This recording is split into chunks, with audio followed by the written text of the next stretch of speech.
Չին բահին բոլորը գիմանան, որ հաջողեր ենք քերիները գուկան։ Մյուս կողմը Հայաստան խմբակցության Կրիստինե Վարդանյան դիտել դվա, որ եթե իսկապես իշխանությունը հետևողական կերպով գսպաղի քերիներու հարցով, ինչպես Նիկոլ Փաշինյան եւ իշխանավորները գբնթեն, ուրեմն ասկային անվտանգության ծառայության տնօրենը Բաքու պետք է այցելեր միայն այն բարակային, երբ անոր ղեկավարած բادվիրագությունը Հայաստան վերադառնար իրեն հետ բերելով քերիները։ Նմանատիպ այցելությունները կրնան ունենալ հիմնական առաջնային մեկ օրագարկ, քերիներու այցելությունը եւ անոնց վերջապես հայրենիք վերադարձը, առնվազն այն պայմաններում մեջ, երբ Կարմիր խաչը գերանա Ադրբեջանեն եւ մեր ստացած դեղեցությունները քերիներուն մասին գծանրանան, հայտնեց Վարդանյան։ Արդյոք ասկային անվտանգության ծառայության տնօրենը գրնա Հայաստան վերադառնալ քերիներուն հետ հարցումին պատասխանելով Հասմիկ Հակոբյանը ասավ, որ թեման սկայուն է, ոչ մեկ ակնկալվող հերանեկարի մասին չենք ուզեր բարձրացնել եւ չենք ուզեր ժամկետներ նշել, բայց մենք կաշխատենք քերիներու վերադարձի հարցի շուրջ գրգնեց Հակոբյան։ Նախորդ տարեվերջին հակառակ ուղղված հրավերին Ադրբեջանի մեջ տեղի ունեցած COP29-ին Հայաստանեն բادվիրագություն չմասնակցեցավ։ Օրին իշխանություններն ուղղակի գսեին, եթե Բաքու քերիները չվերադարձնե, մասնակցելը ճիշտ չէ։ Պատասխանելով այն հարցումին, որ ներկայիս այս դիրքորոշումը հայկական կողմին համար այլևս սկզբունքային չէ, Հասմիկ Հակոբյան ասավ. Այո, COP-ին չմասնակցեցանք, այդ պահին այդպես նպատակահարմար կտանք։ Հիմա նպատակահարմար կդերենք, որ ասկային անվտանգության ծառայության բեդը ներկա գտնվի Բաքվի մեջ կատարվող միջոցառման։ Մինչ Հակոբյան խաղաղության հաստատման ճամփուն վրա Հայաստանի եւ Ադրբեջանի պաշտոնատարներու փոխադարձ այցելությունները կարևոր կնկատե, ընտիմաթիր պատգամավոր Կրիստինե Վարդանյան Բաքվի մեջ քերիներուն հետ տեսակցիլը կնկատե նվազագույնը, որուն հայ պաշտոնյան պետք է փորձե հասնել։ Անընդգծեց, որ եթե ասկային անվտանգության ծառայության տնօրենին այցելության իբրև արդյունք քերիներ չվերադարձվին, ասկե միայն Բաքուն պիտի շահի, ըսավ Վարդանյան։ Շուրջ 3 ամիս առաջ ասկային անվտանգության ծառայության տնօրեն նշանակված Անդրանիկ Սիմոնյան նաև քերիներու, բադանտներու եւ անհետ գործված անձերու հարցերով սպաղող միջկերադեշչական հանձնաժողովի նախագահն է։ Նշանակվել են իդ անոր գլխավորությամբ որևէ նիստ տեղի չունեցած։ Ասկային անվտանգության ծառայության տնօրենին գլխավորած բادվիրագության ակնկալվող այցելության զուգահեռ հրաբարակվեցավ նախագահի հրամանակիրը, որմով պաշտոնի արձակվեցավ ասկային անվտանգության ծառայության սահմանաբար զորքերու հրամանատարը։ Պաշտոնական հաղորդակցությունը պատճառները չհաստատեցներ եւ հայտնի չէ, որ արդյոք այս պաշտոնանկությունը գապ ունի Հայաստանյան պատվիրակության Ադրբեջան առաջին այցելության հետ։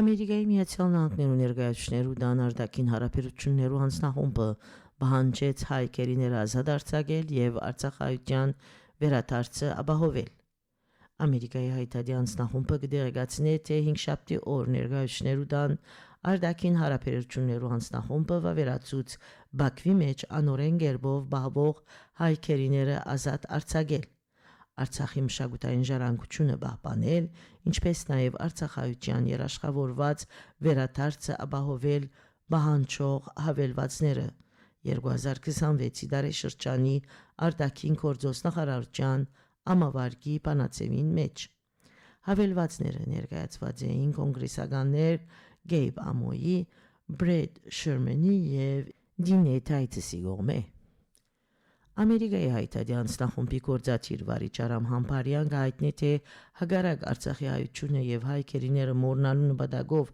որոշ շրջանակներու դարած ջանքերուն ներկայացուցիչներու դանարդակին հարաբերություններու հանձնախումբը իր այս կայլով ցույց տվավ, թե կպաշտպանի հայ կերիներուն ազատ արձակելը, ինչպես նաև կենսական կհամարի Արցախի գոռոնական ժառանգությունը պահպանելը եւ Արցախայության վերադարձի իրավունքին հարգելը։ Կնշվի, որ ամոյի ներկայացուցած հավելվածը վավերացված է, իսկ Ադրբեջանի թեմ բաժամիջոցներ որդեգրելու նպատակով Շրմնի ներկայացուցած հավելվածը 24-ի թեմ 26 ցայներով ցախողած է։ Վավերացված է նաև Թայթեսի հավելվածը, որ կբանջի հետապնդել ռուսական S-400 հրթիռային համագարկերուն օգտագործումը Թուրքիո կողմէ, այդ մեկը որակելով ՆԱՏՕ-ի համար սպառնալիքը։ Սիրելի ունգընտիրներ, հաղորդեցի օրվան լուրերը, շնորհակալություն ուշադրության համար, ցտեսություն։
Վիգեն զրահ մեր բայկարի հերոս մարդիկ հայ Արցախի անսագաղար կյանքնի ասկին համար հայրենիքի սիրունը վիրապար իշատակը վիգեն մնահավիտյան Արցախյան Sanşeçanman Serundneru vehmer hayutyan Darna surpnă şar ahortutyan İşadak viget mâna havityan Artsakyan Sanşeçanman Serundneru vehmer hayutyan Darna surpnă şar ahortutyan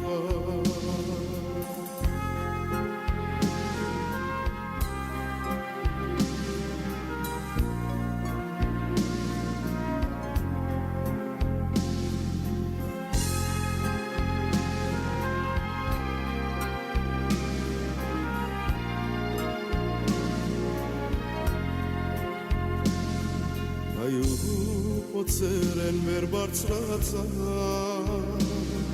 Զենիցերի հոյացար հերոսաբար Նվիրագաղան առույնովան մահագան Միացար պաղանքին ֆիդայական Իշատագր վիգեն մնահավիտյան Արցախյան Sanşeçanman Serutneru vehmer hayutyan Darna surpnă şar ahortutyan İşadağıt vigen mâna havityan Artsakyan lui Sanşeçanman Serutneru vehmer hayutyan Darna surpnă şar ahortutyan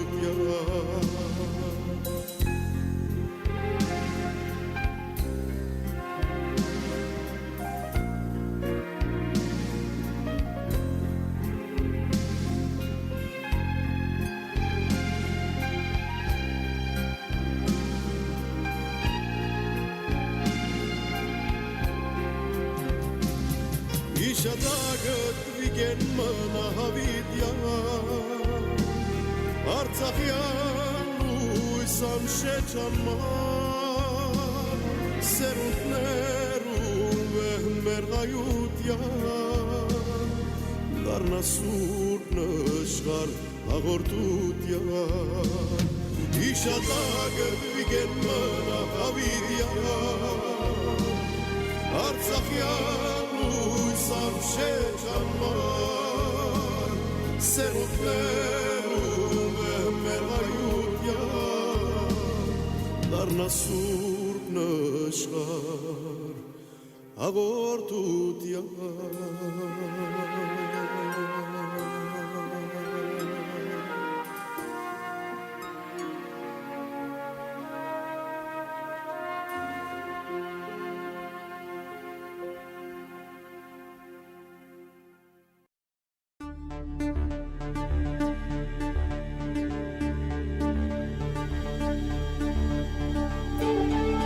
Carte sur table, une émission proposée par Hype FM. Carte sur table, Hype FM-ի շաբաթօրյա հայտագիրը։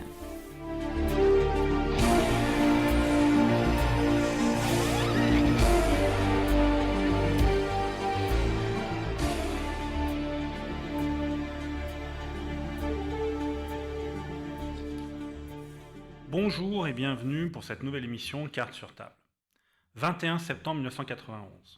Après la lecture de la déclaration d'indépendance par le député Aram Manoukian, homonyme de son illustre prédécesseur, père fondateur de la première République d'Arménie indépendante, tout un symbole, le Hierakoun était hissé au fronton des bâtiments publics pendant que résonnaient les notes de Mera Erenik.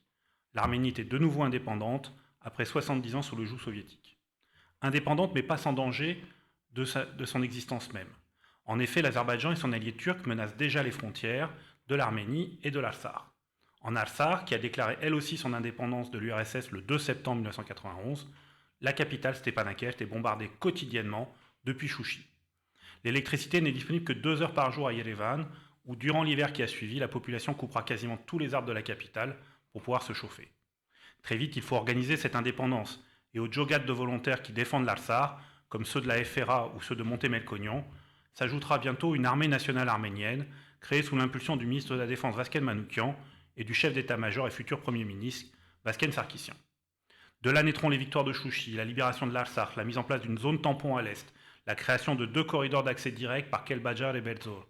Puis viendra le temps des négociations diplomatiques sous l'égide du groupe de ministres de l'OSCE, à savoir les États-Unis, la Russie et la France, 3 pays dans lesquels la diaspora arménienne est présente et joue un rôle important déjà. 19 septembre 2023. Après la guerre des 44 jours de 2020, après 9 mois de blocus et de famine, l'Azerbaïdjan attaque l'Artsakh, sans doute comme à Gaza pour y déployer la solution finale. Les habitants ne leur donnent pas ce plaisir, et c'est le début du nettoyage ethnique de l'Artsakh, où en moins d'une semaine, 100 000 Arméniens quitteront cette république, qui aura survécu pendant près de 30 ans, développant tous les atouts d'une démocratie. La diaspora arménienne et l'Arménie se mobilisent pour accueillir ces réfugiés, au mieux, avant que progressivement l'Arménie ne renvoie l'Artsakh aux oubliettes de l'histoire, au profit d'une réelle politique, dont le summum ou le sommet seront les accords de Washington du 8 août dernier. Ces changements bouleversent la relation entre l'Arménie et sa diaspora, et la diaspora française, représentée par le CCAF, n'échappe pas à ces bouleversements. Dans ce contexte, nous avons invité cette semaine les coprésidents du CCAF, Arat Oranian et Murat Papazian, pour dialoguer sur la relation nécessaire entre l'Arménie et sa diaspora. Avec eux, nous passerons en revue tous les sujets d'actualité, mais nous évoquerons aussi le renforcement des structures diasporiques et de leur gouvernance, comme la mise en place d'élections au suffrage universel, comme le propose le CCAF. Cette émission est à suivre en direct sur nos ondes 99.5 et également sur nos plateformes YouTube ou Facebook. Elle sera également disponible en podcast dès la fin de cette émission sur notre site internet radio-hypefm.com. Messieurs, merci d'être présents. Alors je le disais, nous sommes entre 2 dates. Nous sommes hier sur la date du début du nettoyage ethnique de l'Artsakh, 2 ans précédemment, et puis demain, l'anniversaire de l'indépendance de l'Arménie. Comment, entre ces 2 éléments fondateurs, en tous les cas qui ont marqué les Arméniens, comment le CCAF réagit-il à ces 2 événements pourtant si opposés ? L'indépendance de l'Arménie, c'est l'expression du rêve du peuple arménien. Ça a été pendant des dizaines d'années un rêve qui a été exprimé pour que nous puissions, la nation arménienne, s'inscrire dans le cadre d'un État libre et indépendant. Et c'est arrivé le 21 septembre 1991, à la faveur du mouvement du Karabakh, mais pas que, puisqu'on voit bien que c'est l'effondrement de l'Union soviétique et c'est l'indépendance des anciennes républiques soviétiques. Dans ce mouvement d'ensemble, eh bien, le peuple arménien a assumé son indépendance et c'était l'aboutissement, la première étape en tout cas d'un rêve qui était entretenu durant des dizaines d'années et donc avec l'espoir de la construction d'un État qui aurait pu être un État fort, un État puissant, un État pan-arménien au sein duquel toute la nation arménienne aurait pu se reconnaître, participer à la construction de cet État. Et puis, on a bien vu que quelques dizaines d'années plus tard, à la faveur d'un nouveau régime, les alliances d'hier ont été anéanties et la domination pan-turque commence à s'installer dans la région avec la guerre de 2020 où on a bien vu en mouvement et en exercice l'alliance des forces pan-turques avec la Turquie qui a piloté la guerre directement à Bakou en envoyant 80 experts militaires, avec une armée azerbaïdjanaise du XXIe siècle véritablement, soutenue par la Turquie mais d'autres États avec lesquels l'Azerbaïdjan entretient des relations commerciales, dont l'État d'Israël, et avec le soutien dans l'enrôlement de 2500 djihadistes syriens supplétifs de l'armée turque. Donc c'est vraiment le déferlement pan-turc sur l'Arménie, pas sur l'Arménie, mais sur l'Artsakh et sur les Arméniens en général. Et ensuite, ça a été l'escalade, c'est-à-dire le blocus du Karabakh, puis l'épuration ethnique. Pendant toute cette période, la diaspora s'est beaucoup mobilisée. Nous, on peut dire que dans les 30 pays de la diaspora, eh bien, il y a une vraie mobilisation en soutien à l'Artsakh. Ça aboutit pour dénoncer à 2 résolutions au Parlement à cette époque. Oui. En France, c'était un travail au quotidien auprès de toutes les forces politiques, du gouvernement, des 2 chambres, de l'ensemble des médias, véritablement.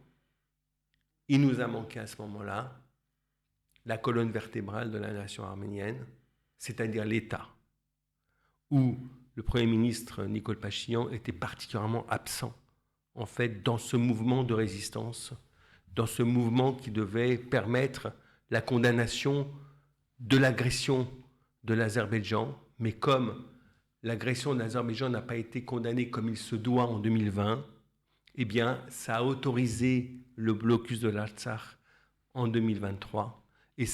Et comme il n'y a pas eu de réaction non plus à la hauteur et que le gouvernement arménien n'a pas mis le monde sans dessus-dessous à ce moment-là, eh bien, ça a autorisé l'épuration ethnique.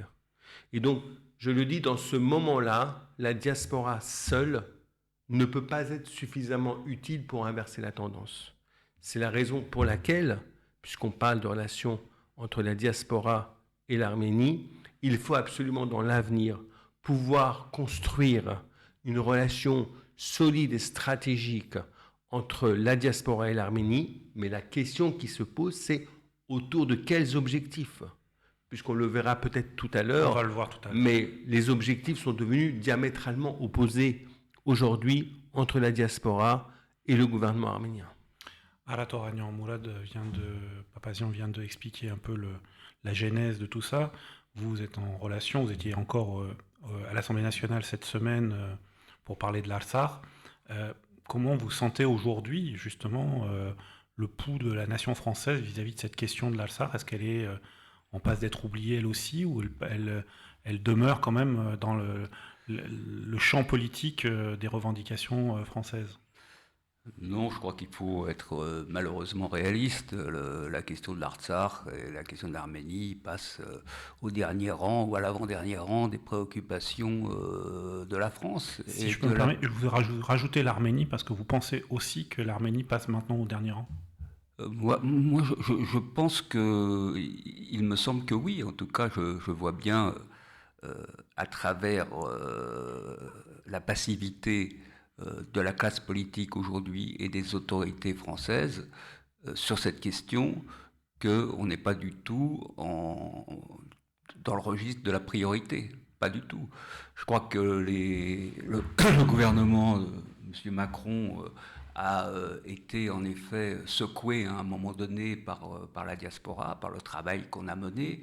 On a beaucoup œuvré pour qu'il y ait une implication française et de l'exécutif français en faveur de l'Arménie. On a plaidé dans le bureau du président de la République pour qu'il y ait un attaché de défense français à l'ambassade de France en Arménie. On a fait tout le travail dans la population, etc.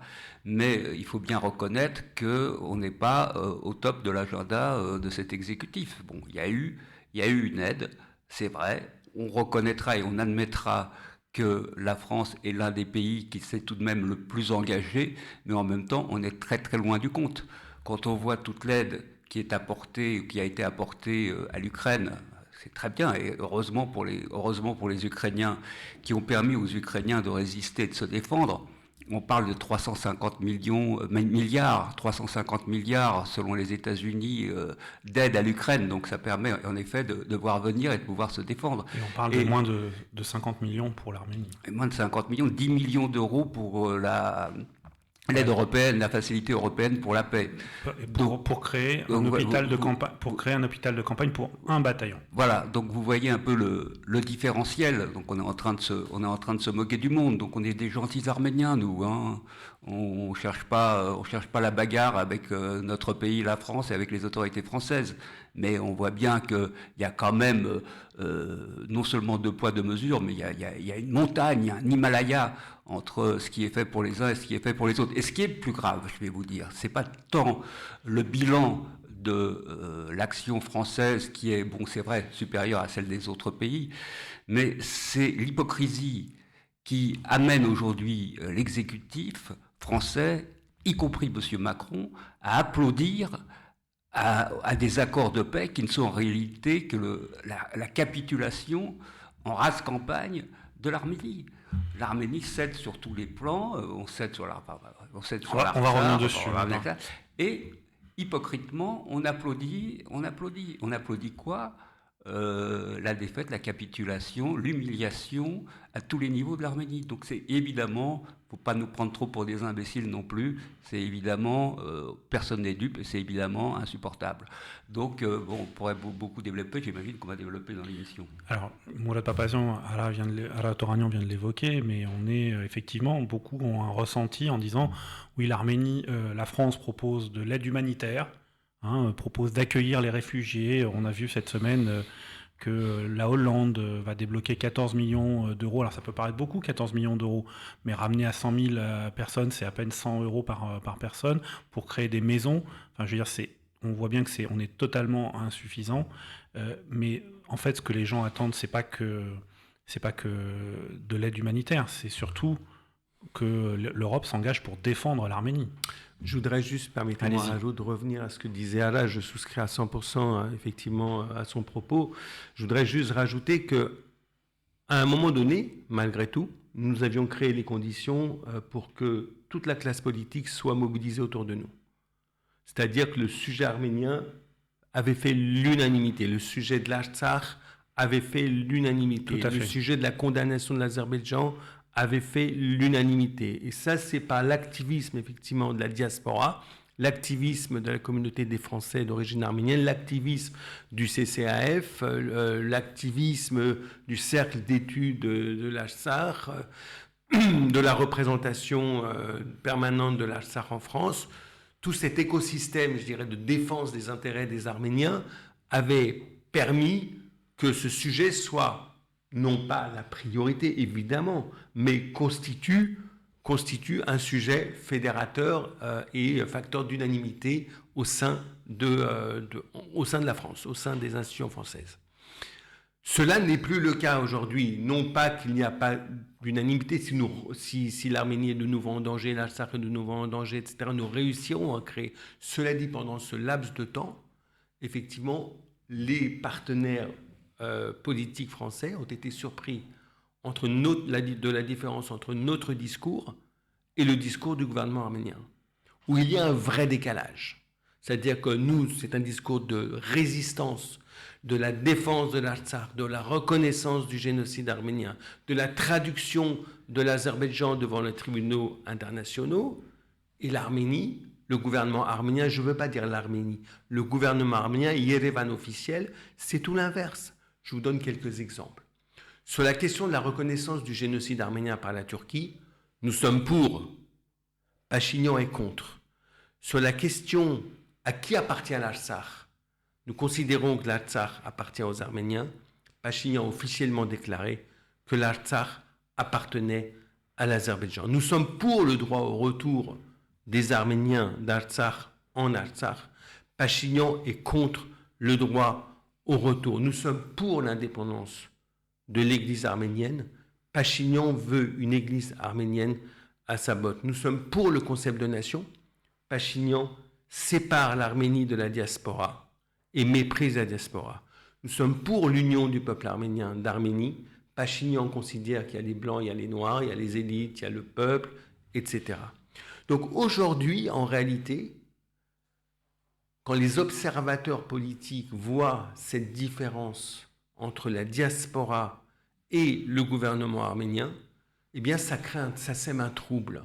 Aujourd'hui, on a rencontré un ministre très important hier avec Alatoragnan. Il était troublé, il ne comprenait pas, il était totalement sur notre ligne. Il ne comprenait pas la manière dont Pachinian avait capitulé, la manière dont Pachinian avait lâché l'Artsakh, la manière dont Pachinian attaque l'Église, la manière dont Pachinian a lâché l'histoire, les fondamentaux de la nation arménienne, les piliers de la nation arménienne. Les piliers et les symboles. Les on a vu piliers cette et semaine. Les symboles sont des piliers. En réalité, ce sont des fondations. Si nous n'avons plus de fondations, voilà. Et donc aujourd'hui, en réalité, effectivement, le président de la République préfère la ligne de Pachinian à la nôtre. C'est plus facile. Oui, j'allais dire c'est plus facile. C'est plus facile. Alors nous devons résister. Nous devons être encore plus forts et nous devons créer les conditions pour que sur les sujets majeurs, et c'était l'objet de la conférence sur l'Artsakh à l'Assemblée nationale, sur les sujets majeurs, eh bien, nous puissions continuer notre combat efficacement. Alors, que dans cette relation entre l'Arménie et la diaspora, on va essayer de la construire positivement. Au sens où, par exemple, sur la question de l'Artsakh, qu'est-ce que vous pensez que l'État arménien et la diaspora devraient faire pour mettre en avant cette question et avoir véritablement une espérance, un espoir d'une solution juste pour le peuple arménien et pour le peuple d'Artsakh? On a une réalité. J'adhère à tout ce que vient de dire Mourad. Je mettrai juste un bémol, un petit bémol quand même, c'est qu'on a un pouvoir arménien qui est assujetti en effet à l'Axe en Karabakou, mais qui est assujetti parce qu'il a un pistolet sur la tempe ou un couteau sous la gorge. Donc, il n'est pas en situation objective et dans un rapport de force qui lui permet d'imposer ses desiderata. Et je veux croire que les autorités arméniennes élues démocratiquement par la population, avec un Nicole Pachinian qui nous avait dit il y a 5 ans ou il y a 4 ans, l'Artsakh c'est l'Arménie, point barre, point final, je veux croire qu'elles ne sont pas indifférentes à cette cause, mais elles agissent effectivement elles sont sous le poids de la défaite. Elles sont sous le poids de la défaite et elles ne réagissent pas à cette défaite. Moi, je crois que ce qui est le plus grave, bon, évidemment, c'est très difficile pour la diaspora de défendre l'Arménie et l'Artsakh quand les dirigeants arméniens sont dans une posture aussi faible et aussi presque de soumission. C'est extrêmement difficile. Néanmoins, les démocraties occidentales, les autres États, devraient prendre en considération ce fait que les autorités arméniennes aujourd'hui sont des otages du panturquisme, qu'elles ne sont pas libres, elles ne sont pas en situation de réclamer l'application du droit, et qu'il faut donc relativiser la parole aujourd'hui politique et diplomatique de l'Arménie, qui n'est pas un pays libre, qui est un pays sous menace existentielle. Et ce qui est terrible, ce que je ne supporte pas personnellement, ce qu'on doit condamner, c'est qu'on fait semblant on reste aveugle par rapport à cette réalité. Et au contraire, on prend prétexte de la posture humiliante et humiliée de l'Arménie pour l'applaudir, alors qu'on devrait prendre le relais et qu'on devrait parler à sa place.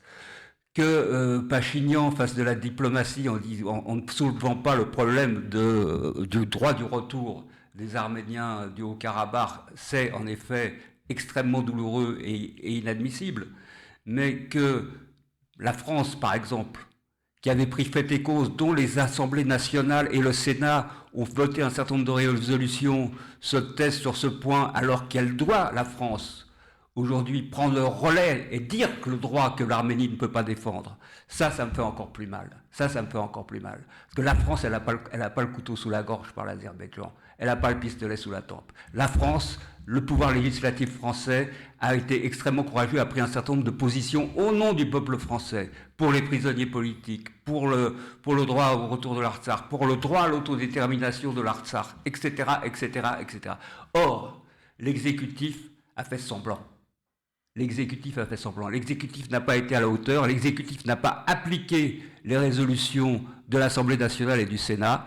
Et il fait semblant d'applaudir aux paroles de capitulation d'un régime qui est quasiment l'équivalent, je ne veux pas non plus exagérer, mais qui ressemble plus à Vichy qu'à Londres, si on peut faire une comparaison avec l'histoire de France.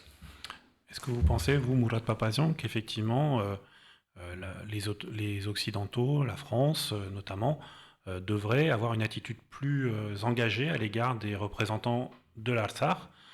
Aujourd'hui, ils sont totalement non reconnus. Il n'y a pas de rencontre officielle avec eux, il n'y a pas de diplomatie. On est obligé de passer par des anciens ministres des Affaires étrangères qui défendent bec et ongle leur cause, mais on est dans un mode de non-reconnaissance. C'est une question délicate. Je comprends effectivement l'appel à la responsabilité des autorités françaises parce qu'on a eu à un moment donné une relation très forte avec l'exécutif, le président de la République, sur la question de l'Artsakh. Même si je voudrais quand même vous rappeler qu'au début du mandat d'Emmanuel Macron, on a eu les interdictions des chartes d'amitié entre des villes, des communes françaises et des communes d'Artsakh, et on s'est beaucoup battu sur ce sujet-là pour faire comprendre au gouvernement qu'il était dans l'erreur et qu'il fallait que l'amitié, ça ne se censure pas. En fait, c'était des pactes d'amitié, que l'amitié, ça ne se censure pas, que même si l'Artsakh n'est pas reconnu comme un État indépendant, il y a des villages, il y a des populations, il y a des écoles, il y a des clubs de sport, il y a des troupes de théâtre, et qu'il fallait aussi pouvoir animer et ne pas laisser ça entre les mains de l'Azerbaïdjan.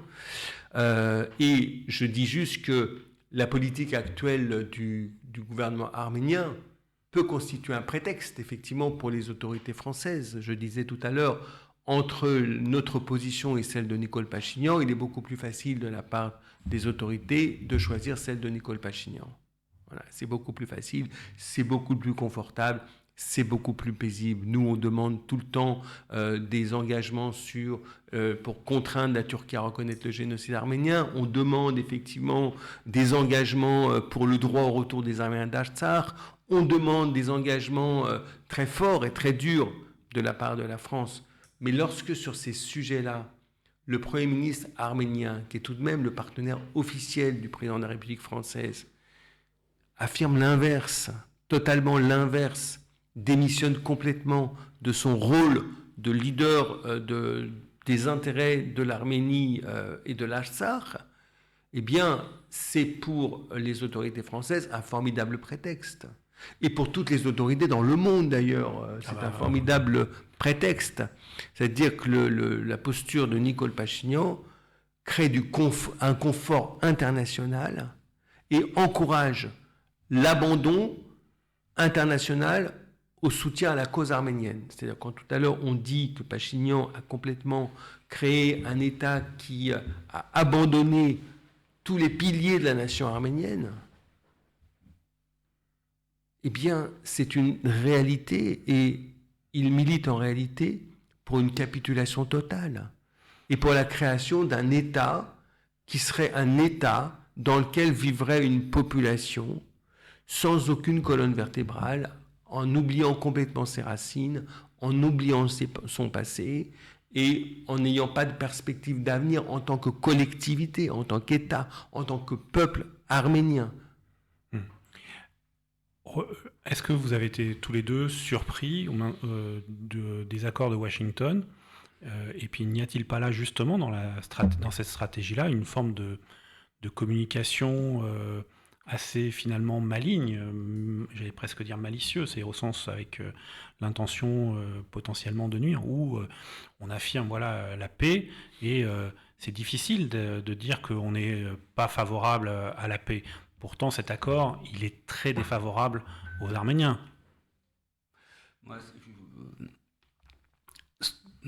Écoutez, je vais vous dire ce que je pense sur cette affaire quand même des accords de Washington.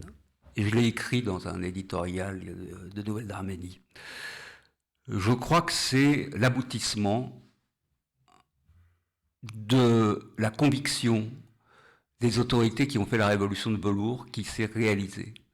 C'est la conviction d'une équipe pro-américaine qui est arrivée au pouvoir en 2018, poussée par les Américains, étant elle-même pro-américaine, idéologiquement, du point de vue des valeurs, etc., et qui s'est évertuée depuis 2018 avec méthode à changer les équilibres diplomatiques de l'Arménie, à s'éloigner de la Russie, qui est un État qui est ce qu'il est, mais avec lequel on a quand même signé un partenariat stratégique militaire qui est normalement toujours en vigueur, qui a tout fait depuis X années pour s'éloigner de ce protecteur, qui a quand même garanti pendant 80 ans l'existence de l'Arménie réelle telle qu'elle est aujourd'hui, face aux visées et face aux menaces turques,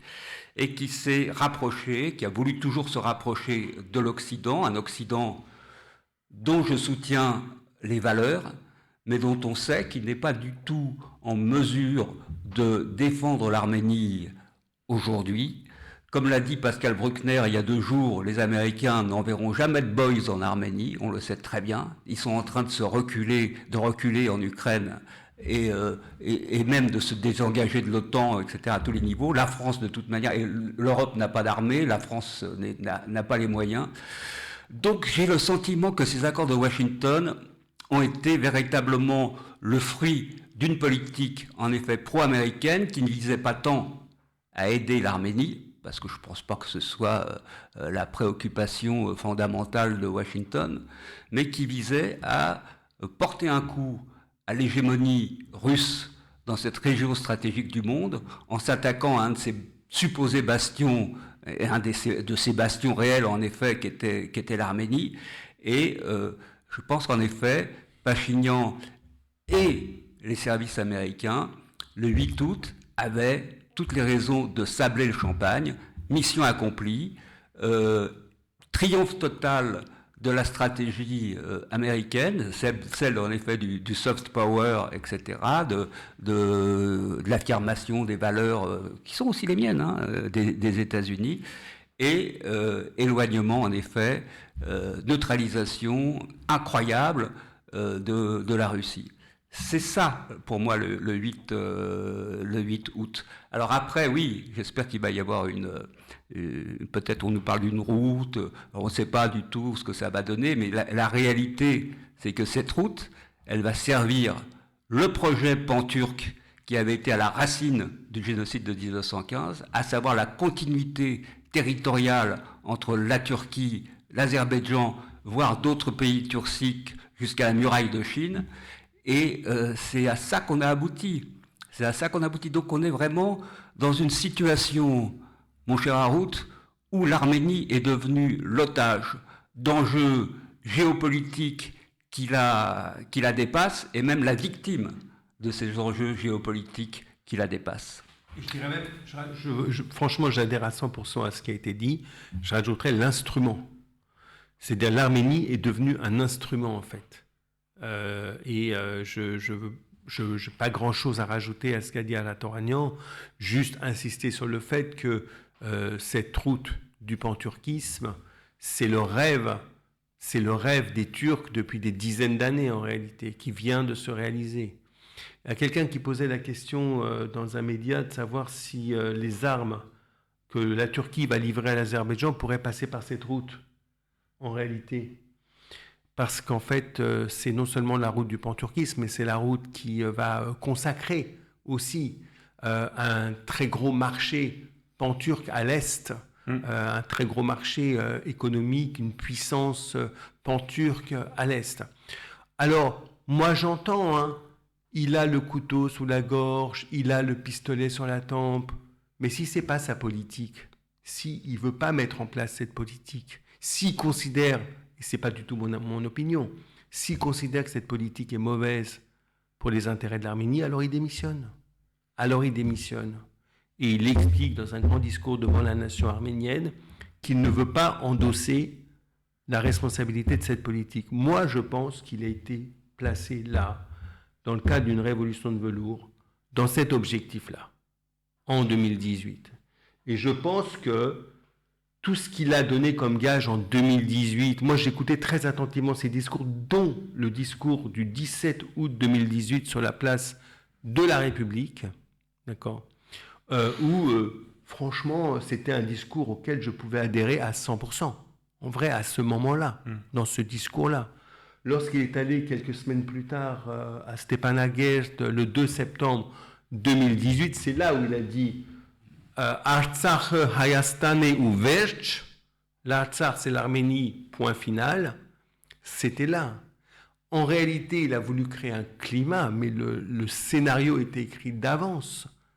C'était très très clair. Quand on a vu tout de suite effectivement la composition du gouvernement de Pachinian avec son cabinet, on voyait bien d'où venaient les personnes. Ça venait des ONG américaines qui existaient depuis 20 ans en Arménie, et c'est eux qui ont fourni les collaborateurs, les ministres, les idéologues, toute la colonne vertébrale de la nouvelle administration arménienne. Depuis le 8 août 2025, donc depuis ces accords de Washington, est-ce que vous avez pu tâter le pouls un peu des députés, des sénateurs français, etc. Qu'est-ce qu'ils en pensent, eux ? Dans quel état d'esprit ils sont ?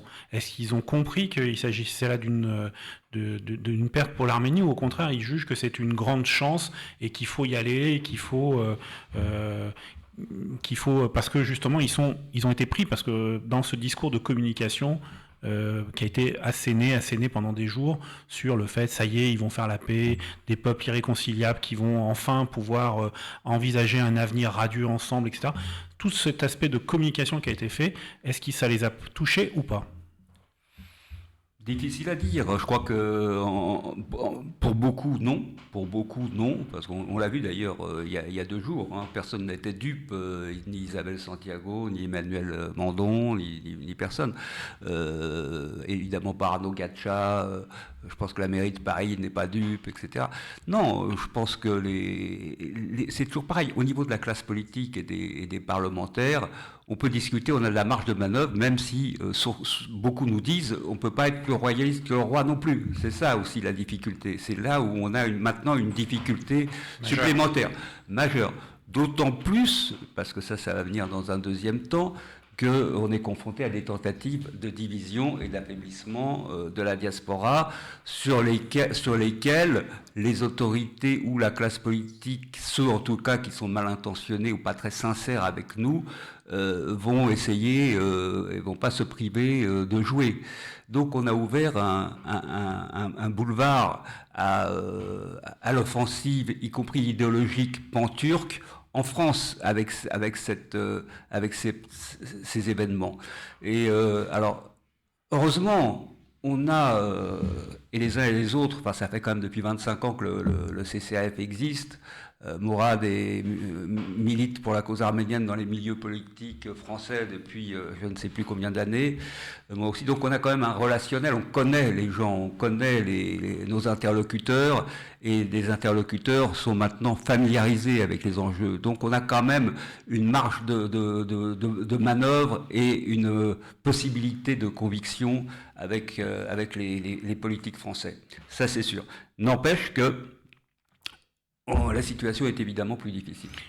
On a vu cette semaine, par exemple, avec la réaction de l'ambassadrice d'Azerbaïdjan, qui vous a qualifié de revanchiste, qui ne comprenait pas qu'il fallait enfin faire la paix avec l'Azerbaïdjan.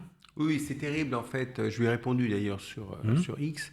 C'est terrible qu'un État qui a fait une guerre horrible en 2020, qui a fait le blocus de l'Artsakh, qui est considéré comme un acte de guerre par l'ONU pendant 9 mois, qui a fait une épuration ethnique, la première épuration ethnique du XXIe siècle contre la population d'Artsakh.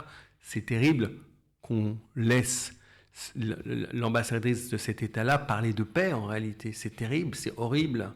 C'est horrible, et on n'a évidemment pas une diplomatie arménienne à la hauteur qui pourrait remettre les choses au point. En vérité, je ne vois pas pourquoi l'ambassadeur d'Arménie en France n'a pas répondu. Par exemple, il y a une époque où l'ambassadeur d'Arménie en France répondait. Il y a une époque où l'ambassadeur d'Arménie en France était en première ligne sur ces combats-là, et d'ailleurs avec nous, y compris dans une époque récente. Et c'est ce qui a fait aussi notre succès. C'est ce qui a fait aussi nos victoires en réalité. C'est la complémentarité des influences positives. Donc je pense que là il y a effectivement un vrai sujet. Pour en revenir à la question que vous avez posée précédente sur la route, la fameuse route, lorsque le 8 août ça a été signé, on a reçu pas mal d'appels en réalité de la part de grands journalistes dont ce n'est pas forcément les sujets, mais qui sont très connus aujourd'hui, très médiatiques, qui voulaient essayer de comprendre. Et lorsque nous échangions avec eux, la compréhension était totale. Ils comprenaient finalement que c'était un accord qui était en défaveur totale de l'Arménie, en vérité. Lorsque des députés, des sénateurs, etc., mais on ne va pas donner le nom du grand ministre qu'on a rencontré hier, mais quand on l'a rencontré et qu'on a eu cet échange avec lui, c'est un ministre majeur aujourd'hui qui restera probablement dans le prochain gouvernement. Il était totalement sur notre ligne, totalement d'accord avec nous en réalité, totalement d'accord avec cette nécessaire posture de résistance. Parce qu'en réalité, si tout le peuple arménien se met à genoux, que se passe-t-il ? Si on accepte les directives données par le Premier ministre arménien de se mettre à genoux devant l'Azerbaïdjan, de se mettre à genoux devant la Turquie, et vous voyez, on va être totalement transparent, dans ce jeu-là, on ne propose pas de partage de rôle. Parce que finalement, on pourrait se dire, on a une diaspora qui peut jouer un rôle et on a une Arménie qui est dans une situation plus délicate, etc. Mais pas du tout.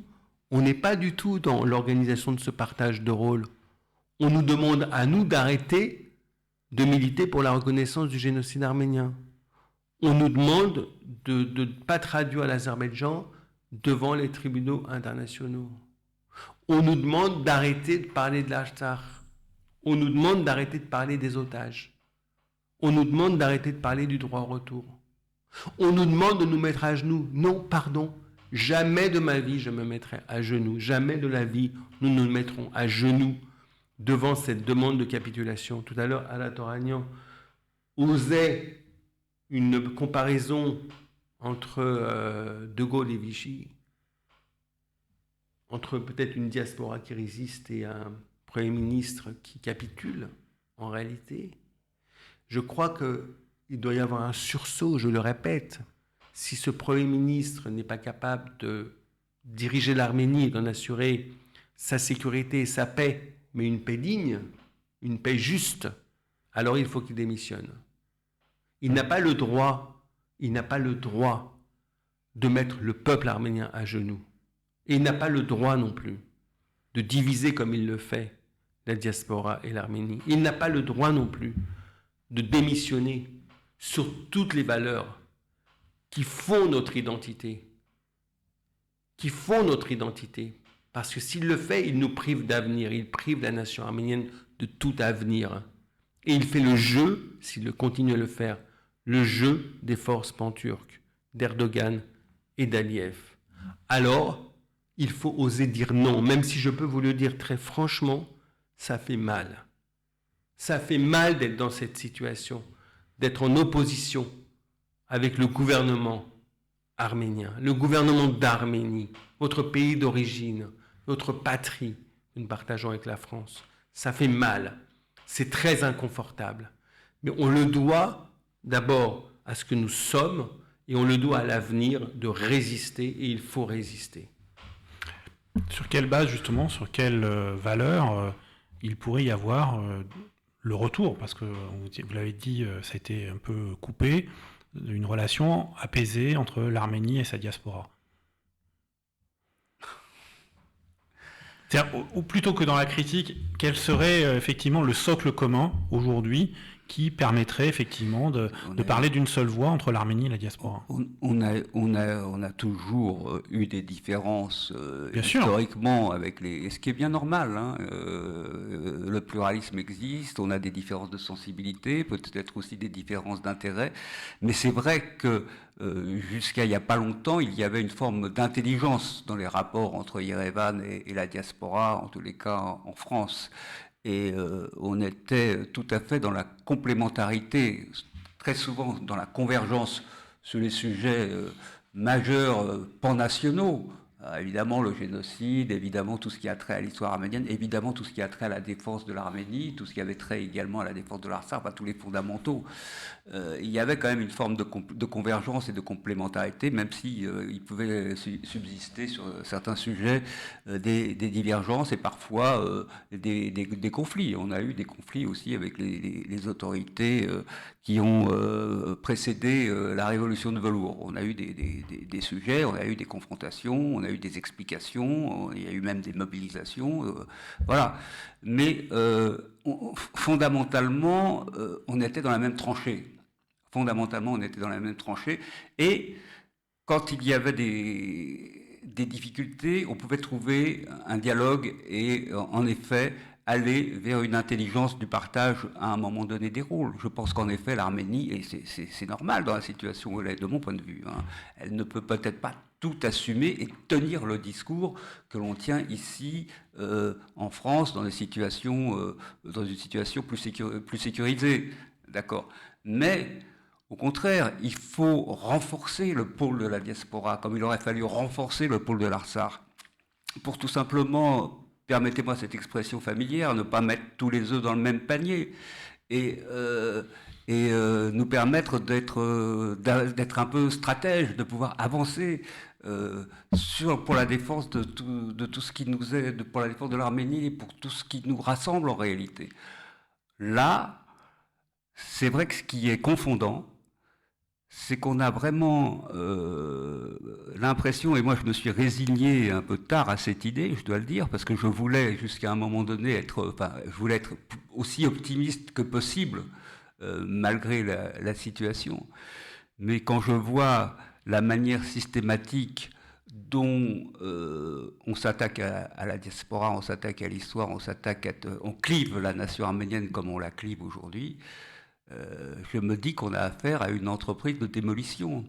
Et je suis stupéfait de voir un certain nombre de mes amis qui me disent « Mais non, mais c'est pas grave, on efface tout, on recommence, on va reconstruire une nouvelle Arménie, dans la paix, avec nos voisins, etc. » Mais cette Arménie-là, telle qu'elle est destinée, elle est accouchée de cette situation, c'est une Arménie de dhimmi.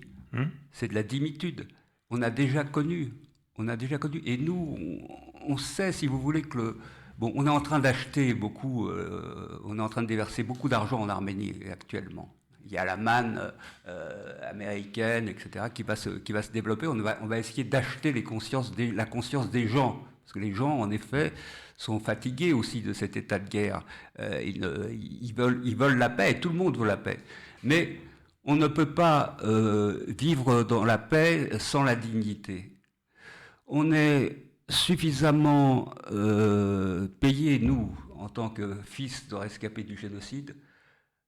On l'a vécu dans l'Exode et dans la diaspora, que l'option de vivre sans la reconnaissance du génocide, dans la conscience malheureuse, dans la défaite, la tête baissée, c'est pas une option de vie. C'est pas une option de vie. Est-ce que c'est justement pas ce clivage que l'on sent bien qu'il faut maintenant mettre de côté et que en fait tout doit reposer sur une Arménie fédératrice et non pas une Arménie clivante? Oui, bien sûr. C'est le vrai sujet. C'est le vrai sujet, c'est effectivement de permettre en Arménie l'accession d'un gouvernement qui devra construire la paix. C'est-à-dire que la paix, c'est l'incontournable. Personne ne veut la guerre. Aucun parti en Arménie. Il faut arrêter aucun mouvement. Oui, il faut arrêter arrêter d'opposer. Pachinian disait moi je suis pour la paix, l'opposition est pour la guerre. En gros, il a répété ça, ses relais ont répété ça. C'est absurde. C'est absurde. C'est un discours absurde. Tout le monde est pour la paix. Toutes les forces politiques en Arménie, il n'y a pas une force politique qui est pour la guerre. Ça n'existe pas.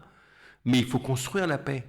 Il faut construire la paix dans le respect du peuple d'Arménie, dans le respect de la nation arménienne et dans un échange. On doit avoir un échange. Alors, on nous pose la question, est-ce que vous êtes là pour la paix avec l'Azerbaïdjan? Mais nous sommes pour, effectivement, qu'il y ait des relations diplomatiques entre l'Arménie et l'Azerbaïdjan. Est-ce que vous êtes pour l'ouverture des relations avec la Turquie? Nous sommes pour l'ouverture des relations diplomatiques avec la Turquie. Parce qu'avant d'avoir de quelconque accord possible, il faut pouvoir échanger, il faut pouvoir discuter, il faut pouvoir mettre des sujets sur la table, il faut pouvoir s'allier à nos thèses un certain nombre de membres de la communauté internationale. Il faut construire la force diplomatique de l'Arménie, qui est un tout petit pays. D'accord ? Et surtout, il faut éviter de se faire des alliés d'hier, des quasi-ennemis d'aujourd'hui en réalité. C'est-à-dire qu'on n'a pas, nous, suffisamment de soutien pour pouvoir se priver de ceux qui assuraient la sécurité de l'Arménie hier, d'accord, et qui finalement ne l'assurent plus pour des raisons qu'on peut évoquer, qui ne sont pas forcément univoques, qu'on peut évoquer. Donc oui, il faut absolument une alternative. Il faut absolument que le peuple d'Arménie, à un moment donné, les prochaines élections sont fixées au 7 juin 2026, c'est au peuple d'Arménie de faire son choix. Mais nous ne sommes pas neutres dans le débat. Le débat est toujours positif, c'est-à-dire proposer des plans, proposer des programmes, avoir un échange démocratique. L'échange démocratique, c'est ce qui va nous enrichir. Parce que demain, il peut y avoir aussi des gouvernements de coalition en Arménie, par exemple. C'est la raison pour laquelle le régime parlementaire avait été instauré, pour qu'il n'y ait pas la domination d'un seul parti en Arménie dans le gouvernement. C'est le partage aussi, c'est l'échange. C'est aussi peut-être dans le compromis. S'il y avait eu un gouvernement un peu plus pluriel, c'est dans le compromis qu'on aurait trouvé notre salut, justement. Pour ceux qui pensent que Nicole Pachinian a un pistolet sur la tête, c'est peut-être dans le compromis qu'on aurait trouvé notre salut. Et donc, effectivement, il y aura un débat qui va s'instaurer. Ce débat concerne en premier lieu le peuple d'Arménie qui vit là-bas, mais je considère que ce débat concerne toute la nation arménienne aussi.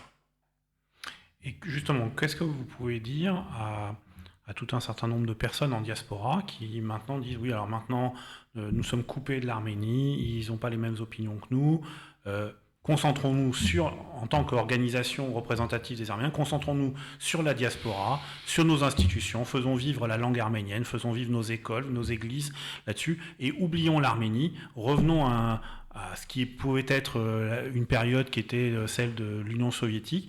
Est-ce que c'est entendable? Est-ce que c'est utile dans la période qui vient? Écoutez, franchement,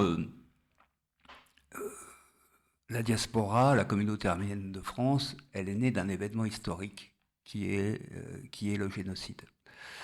Elle a, en tant que telle, des combats. Et ces combats recoupent naturellement la situation de l'Arménie qui est confrontée, comme nous avons été confrontés, à la grande menace du panturquisme. La grande faiblesse et la grande erreur probablement des gouvernements successifs en Arménie pendant toutes ces années est de ne pas avoir pris suffisamment au sérieux la question du génocide et la question du panturquisme.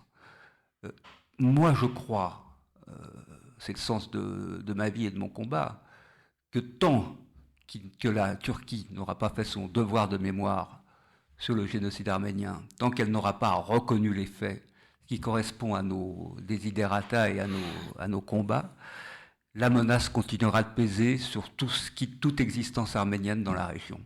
Car les mêmes causes, demain, risquent de reproduire les mêmes effets. La Turquie n'a pas opéré sa dénazification comme l'Allemagne a opéré sa dénazification.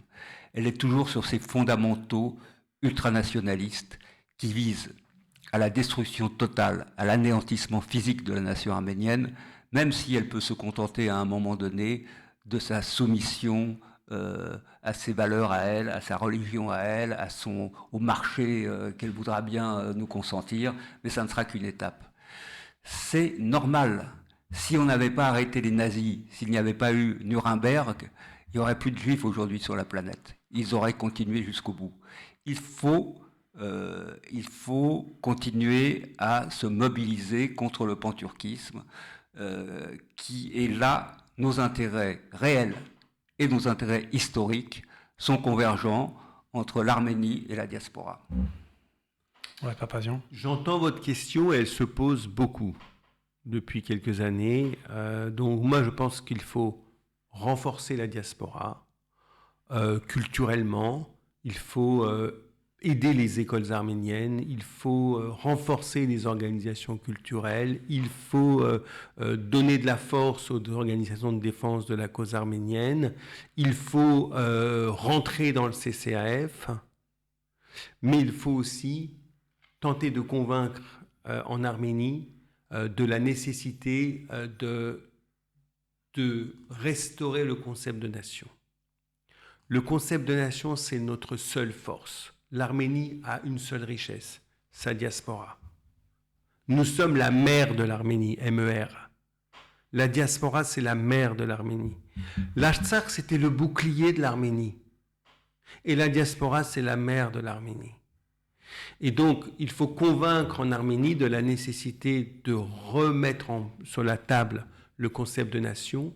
Nous sommes présents dans 30 pays de manière organisée. La diaspora est présente dans une trentaine de pays de manière organisée. La diaspora a été toujours la diplomatie officieuse de l'Arménie, avec des différences en fonction des époques.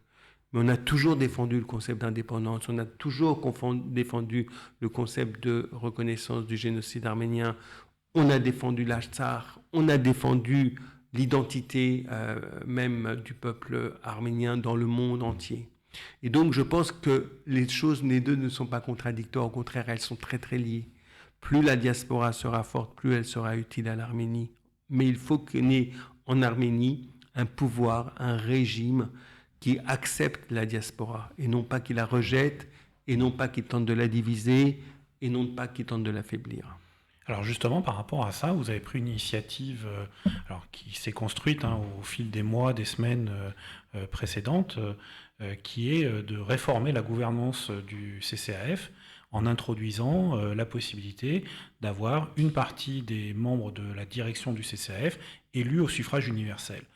Vous l'avez annoncé à la fin du mois de juin, début du mois de juillet. C'est une révolution majeure, unique en diaspora. La France, encore une fois, est un peu aux avant-postes. Alors, vous comprenez dans ce que je dis que ici à IPFM, nous sommes très favorables à cette évolution, mais quelle en est un peu la genèse, quel en est l'objectif ? D'abord, le CCF a été créé en 2001. En fait, il a succédé au comité du 24 mai qui avait été créé en 1998. Et donc, il y a eu effectivement cette volonté de rassembler la communauté arménienne de France dans l'union au sein d'organes représentatifs. Grâce au CCAF et grâce à l'ensemble de ces organisations, je dirais des personnalités engagées dans les organisations, nous avons obtenu un nombre important de succès reconnus au plus haut niveau de l'État, dans toute la société française, dans toute la société politique, dans toute la société médiatique, dans toute la société intellectuelle. Le CCAF représente la communauté arménienne de France et est plutôt bien perçu, je dirais, dans tous les milieux. Depuis quelques années, il y a un débat dans le CCAF en disant comment on devient plus fort, comment on devient plus puissant, comment on devient plus influent, comment on devient plus utile.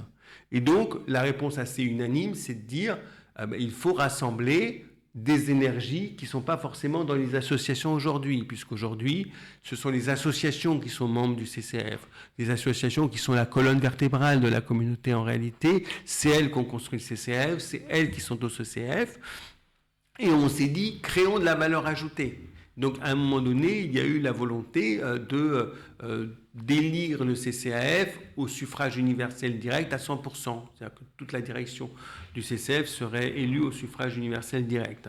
Nous y étions favorables. C'est un débat qu'on a depuis de nombreuses années. Mais là encore, on est dans l'union et donc à l'écoute et favorable au compromis, bien sûr, puisque nous sommes amis avec tous les représentants et tous les membres de toutes les associations arméniennes. C'est ce qui fait aussi notre particularité. On peut être parfois en désaccord tout en restant amis et tout en ayant des échanges constructifs. Et donc, nous avons décidé de mettre en place un dispositif que nous avons appelé hybride, qui permet aux associations d'être très présentes dans le CCAF en continuant d'élire une grande partie de sa direction nationale et ouvrir aux individus, aux personnes physiques, pour qu'elles puissent participer dans le cadre d'une élection à l'élection d'une autre partie de la direction nationale, du Conseil national du CCAF. Donc, on a choisi une formule très simple. Donc, d'abord, il y aura des plateformes d'adhésion où nous allons appeler les individus à s'inscrire. Et puis, il y aura une plateforme de vote. Et puis, ils pourront donc voter. Le vote est un scrutin de liste. Plusieurs listes en compétition. Et le mode de scrutin est un scrutin proportionnel intégral, très simple, un dispositif très simple. Vous avez 20% des voix, vous avez 20% des sièges. Vous en avez 30, vous avez 30% des sièges. 50% des sièges. Et donc, ça, c'est un dispositif qu'on a annoncé donc, fin juin, début juillet. Vous nous permettez d'en reparler ce matin sur IPFM. Et à partir des semaines qui viennent, dans Nouvelles d'Arménie, Arménews, France-Arménie, IPFM, j'espère, on continuera.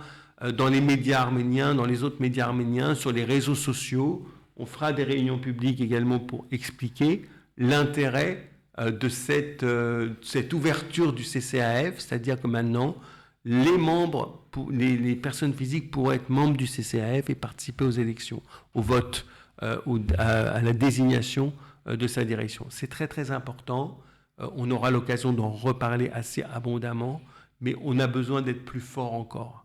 plus dynamique. On a besoin de rassembler autour de nous toutes les énergies, toutes les bonnes volontés, toutes les compétences, toutes les forces.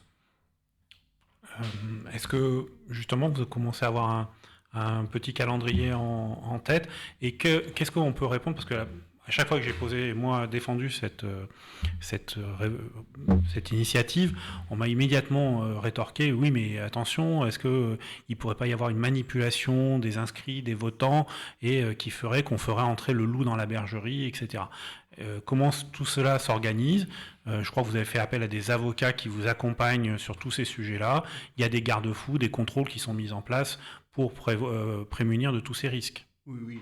On a les avocats de la FAJA, donc la FAJA qui est membre du CCF historique.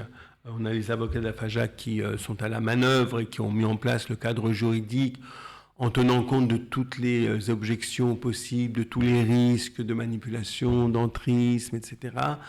Donc d'abord, il faut signer une charte pour pouvoir faire partie du CCAF, une charte qui relaie toutes nos valeurs, et puis en réalité, ça se voit quand il y a une force étrangère qui veut, parce qu'on parle de force étrangère, oui, là, organisée, une force étrangère organisée qui veut manipuler, ça se voit, et on n'a aucune crainte sur ce sujet-là, on n'a que des opportunités à saisir, ça sera l'enrichissement, ça sera l'énergie en plus. Franchement, il faut que l'information puisse arriver au plus grand nombre pour que le plus grand nombre puisse adhérer et puis le plus grand nombre puisse participer en votant, mais pas seulement en votant, parce qu'à partir du moment où on est membre du CCAF, on participera aussi à tout l'élan suscité par le CCAF. Et donc, c'est vraiment une initiative formidable. Vous posiez la question du calendrier. En réalité, on vise le premier trimestre pour le scrutin électoral. On n'a pas encore de date précise à communiquer, mais on est au cours du premier trimestre. Et puis, dans les semaines qui viennent, on annoncera les plateformes d'adhésion. Et puis, on organisera des réunions publiques. Plusieurs listes devront s'inscrire et donc il y aura des échanges, des débats entre les différentes listes. Pour que, effectivement, les électeurs puissent avoir le choix de voter. Alain Toragnan, qu'est-ce que vous pouvez répondre à ceux qui disent oui, mais du coup, on va faire plusieurs listes et donc du coup, on va créer justement des clivages alors qu'on a besoin de rassembler? Le pluralisme existe et les différences d'opinion et de sensibilité existent naturellement dans la communauté arménienne de France. Donc il est tout à fait logique qu'elles s'expriment, qu'elles fassent valoir leurs idées. Ce qu'on essaye tout simplement, c'est d'organiser démocratiquement le pluralisme à travers, en partant de l'existant, à savoir quand même d'un travail qui est mené depuis 25 ans et non pas ex nihilo avec simplement des belles idées.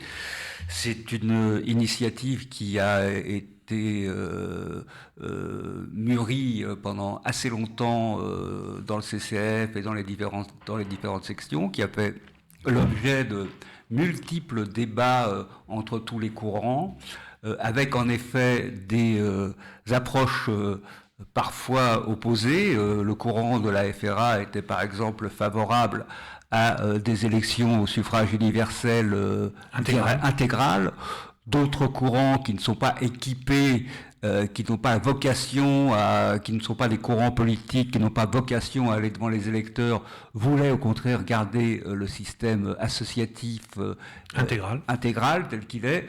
On a, comme Mourad vient de dire fort pertinemment, opté pour une option hybride qui nous permet à la fois de garder l'ossature, le capital existant, le monde associatif, qui est donc en effet l'ossature de la communauté arménienne de France, tout en l'ouvrant aux individus et tout en l'ouvrant aux talents.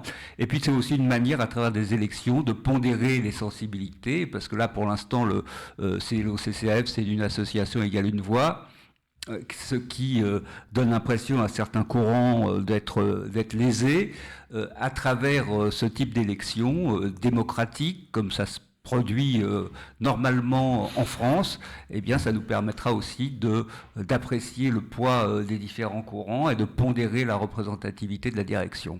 Voilà. Donc, c'est vraiment tout le monde, de mon point de vue, y gagne. À la fois les individus, les particuliers qui pourront participer, une responsabilisation davantage de la communauté, et puis une plus grande justesse du point de vue des équilibres politiques. Est-ce que c'est aussi une réponse à un mouvement qu'on a vu naître? On a vu passer des communiqués qui appelaient à une direction du CCAF qui soit en phase et en ligne avec le pouvoir en Arménie, qui soit, le pouvoir en Arménie de décider à la place de la communauté arménienne de France qui doit la représenter. On sait très bien que ça a été la pratique pendant la période soviétique des autorités à Yerevan d'essayer de contrôler la diaspora. Donc il y a une tradition comme ça, oui. Et qui s'est traduite par beaucoup d'intolérance, beaucoup de censure. C'était pas très reluisant. Donc on a bien compris que c'est à la communauté arménienne de France elle-même et tout le monde l'a bien compris, de désigner elle-même ses représentants, sachant que le lien avec l'Arménie, il est naturel. Enfin, il n'y a pas un Arménien de France qui ne veut pas défendre les intérêts de l'Arménie, la sécurité de l'Arménie, l'avenir de l'Arménie, etc. Enfin, pour certains, là, ce serait que si l'Arménie dit qu'il ne faut plus défendre le génocide des Arméniens, eh bien, on le met de côté, même temporairement ou définitivement. Si on ne parle plus de l'Artsakh, il ne faut plus parler de l'Artsakh. C'est-à-dire qu'on veut un alignement de... Il y aura probablement des courants qui, et malheureusement, qui malheureusement, peut-être, se plieront à ces injonctions de Yerevan. C'est possible, puisqu'on a des points de vue qui s'expriment en ce sens. Et le plus drôle, c'est quand ils s'habillent des oripeaux de la résistance française. Enfin, ça, c'est encore un autre débat. Mais il y aura qu'ils s'expriment, qu'ils aillent devant les électeurs et que la communauté, les Français d'origine arménienne, arbitrent ces débats-là. Très bien. Moulay Papazian ? Oui, moi j'adore le débat en vérité. Je pense qu'on peut débattre sans se combattre. Je pense qu'on peut afficher nos différences sans se fâcher, dans le respect des opinions de chacun. Et je pense que ça fait longtemps qu'il n'y a pas eu de débat contradictoire de ce type en France, vraiment contradictoire. Voilà. Donc c'est parmi les réseaux sociaux, effectivement, qui sont un lieu bien pratique pour asséner des insultes. C'est un miroir déformant, les réseaux sociaux. Oui, on sait très bien que ceux qui s'expriment là sont les éléments les plus extrêmes. Ils sont utiles pour l'information. Il n'y a pas que les éléments extrêmes, mais c'est facile de salir, d'insulter, de désinformer même. Or là, nous proposons effectivement que différentes listes puissent s'engager et qu'un débat puisse avoir lieu devant la communauté arménienne pour qu'elle soit éclairée des positions de chacun et de l'avenir que nous proposons à la diaspora française. Donc moi, je pense que on prendra le soin de ne pas se diviser, c'est pas le but, c'est-à-dire le préalable, nous sommes des gens mûrs, responsables. Je le répète, on doit débattre sans se combattre, voilà, afficher nos différences dans le respect de chacun. C'est important. Alors, on aura bien entendu d'autres informations dans les semaines qui viennent et on aura de nouveau ces débats. On demandera dans la pluralité aux représentants des différentes listes de venir s'exprimer à la radio parce que c'est la démocratie qui fonctionne comme ça. Alors, que ce soit dans un débat contradictoire ou chacun pouvant s'exprimer directement, mais ça fait partie du jeu démocratique. Mais on le voit bien que pendant ce temps-là, les ennemis, la Turquie, l'Azerbaïdjan ne désarment pas, ont des relais puissants. Et là encore, je voudrais vous faire réagir, puisqu'on arrive bientôt au terme de cette émission, mais sur l'initiative que vous avez prise, en tous les cas le communiqué de presse que vous avez sorti, marquant votre opposition à la candidature de Rachida Dati à la mairie de Paris, puisque les élections municipales arrivent, le CCF est présent quasiment partout en France, même dans des zones là-dessus. Est-ce que justement, il y a un enjeu de l'entrisme de soutien de l'Azerbaïdjan et de la Turquie dans les prochaines élections municipales ? Très probablement. Déjà, la Turquie a a une succursale de l'AKP en France à travers le PEJ, Parti Égalité et Justice, qui s'était présenté aux dernières élections. Donc, évidemment, ils sont attentifs et travaillent à faire du lobbying et à peser et à exercer leur influence en France, ce qui, de toute manière, correspond à la stratégie de conquête de la Turquie et de recomposition de l'Empire ottoman, qui ne s'arrête pas seulement au Caucase, à l'Asie, pas seulement à l'Afrique, mais qui touche également l'Europe. Et bien sûr, il y a une volonté et une stratégie pour instrumentaliser ici les communautés et les mettre au service de cette idéologie. Et il y a un certain nombre, effectivement, de personnalités politiques qui sont sensibles ou qui sont ciblés par cette stratégie et qui peuvent être instrumentalisés par cette stratégie. On connaît, on a déjà vu, on a déjà été confronté, on s'est battu par le passé contre des personnalités françaises politiques pro-turques. Il y en a, vous en avez cité, il y en aura probablement d'autres.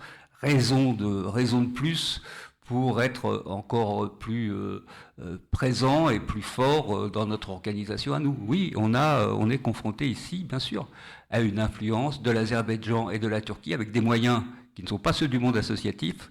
Il y a une implication de l'État avec des très gros moyens, des millions et des millions pour l'Azerbaïdjan et pour la Turquie sur la France, sur les instances aussi démocratiques de nos pays européens. On l'a vu avec toutes les tentatives de corruption au Parlement européen, au Conseil de l'Europe, etc., qui fait qu'il y a un certain nombre de personnalités politiques plus ou moins corrompues qui se font le relais de cette politique-là. Donc effectivement, on prend nos responsabilités et on essaye de défendre les intérêts de l'Arménie, des Arméniens et de la justice et de la démocratie dans ce pays, parce que nos valeurs, ce sont quand même, c'est pas les valeurs de la dictature turque ou de la dictature azerbaïdjanaise.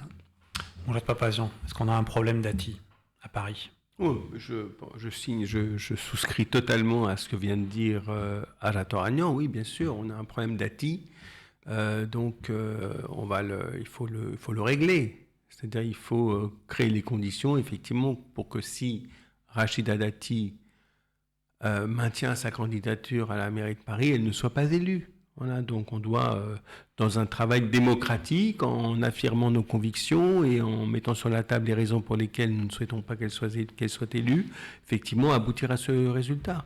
Je dirais que Paris mérite mieux que ça, en réalité. Paris mérite mieux que Rachida Dati. Elle vient d'obtenir l'investiture des LR. Mais... Oui, mais elle a obtenu l'investiture des LR, mais je pense que les choses peuvent éventuellement changer. Si demain, une procédure judiciaire, il y a une audience qui est fixée avant les élections municipales, parce qu'elle a quand même pas mal de choses à se reprocher, Madame Dati, et donc la justice tranchera et on verra bien, les électeurs aussi.